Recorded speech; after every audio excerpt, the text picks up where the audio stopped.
All right, guys, this video, we're going to continue graphing circles. But as you see, if looking at number 5 and number 6, both of these equations are not in standard form. All right, so it's going to take us a little bit of work to get it in standard form. Now, what kind of stands out, you might look at it, it looks like a mess. Well, how do you get a circle out of it? Well, what stands out is both of these. You have an x squared and you have a y squared. Now, what's different is you have other terms, negative 8x plus 4y. So I want to take this equation and I want to get it in this standard form of this x minus h quantity squared plus y minus k quantity squared equals the radius squared. All right. Now, in order to do that, since these are squared, this is where we want to go back to completing the square. So we're going to complete the square twice for this, for all the x's and then for all the y's, and we'll get it in that standard form. All right. And we're just going to do number 5 on this one. All right. So first thing what I'll do, and you can even see in the notes, see I have a lot of space right here. Um, I'm going to use the space underneath the graph to complete the square, and then I'll go back up to the coordinate plane to graph. All right, so really this is just a review of completing the square. So in order to complete the square, I'm going to put the x's, I'm going to put these together. So I'm going to have x squared, I'm going to group these together, minus 8x. All right, and then I'm just going to group these together. And then I'm going to group the y's together. So it's y squared, and then it's what, plus 4y. I'm going to group these together. And since it has to equal r squared, I'm going to move this 19 over. So if I move that 19 over, it's going to be what, negative 19? All right. Now I'm just going to slide down and I'm really going to focus on this completing the square. So when we complete the square, this is where I'm going to complete the square just for the x's. So I'm going to have x squared minus 8x. And then I'll put plus. And then that number that we get in the box is using that whole process of completing the square. And I'm just going to get this set up. I'm going to do the same thing for the y's. I'm going to have y squared plus 4y and then plus, and then the number that we have in this box. And then we have equals negative 19. All right.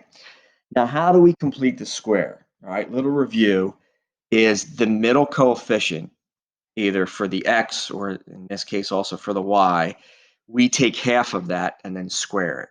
So the negative 8 in front of the x, we take half of it. So it's really dividing it by 2 and we square it. Negative 8 divided by 2 is what, negative 4? And then when we square negative 4, we get positive 16. All right. Now, here's the part that sometimes we forget. If you just add 16 to the left side, to compensate, I'm going to add that same 16 to the right side. So it's really the same equation that we're dealing with. Now for the y's, I do the same thing. This 4, I'm going to take half of the 4 and then square it. So it's 4 divided by 2 and then squared. So half of 4 is 2, and 2 squared is 4.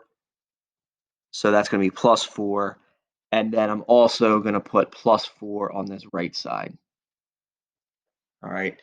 So you can see the numbers in the boxes, I should have them on the left and the right side. So I'm keeping everything balanced. All right, let me just erase this. So I have space. All right. And then after we complete the square, we can factor the x's and factor the y's, and I'll get it in standard form. So when I factor the x's, this is just going to be x minus 4 quantity squared. When I factor the y's, well, that'll factor to y plus 2 times y plus 2. So this is y plus 2 quantity squared. And then this right side, when I add all these together, it's going to give me the r squared. So let's see here. Negative 19 plus 16 is negative 3. Negative 3 plus 4 is 1. So that just equals 1. Now I have it in that standard form. Right? That's the toughest part right there, is completing the square twice. The easiest part is figuring out the center. So the center of this circle is what, positive 4. And since it's positive 2, it's going to be negative 2 for the y value for the center. And then this equals, remember, it equals r squared. So even when you take the square root of 1, it still gives you 1. So r is still 1. All right, so this is going to be a very small circle because the radius is only 1. So graphing, it's the easy part. So I'm just going to go up to graph. I'm going to go to 4, negative 2. So 4, negative 2 is right here. That's the center. And then let me put these in a different color. And then the radius is only 1. So from that blue dot, I'm going to go up 1. I'm going to go to the right one, down 1, and to the left one, the blue dot, the center. And then connect the 4 red dots, and there's our circle. All right. So the whole key to this was it's not in standard form. You have to use completing the square twice to get it in standard form. Right now, you guys go ahead, try number 6.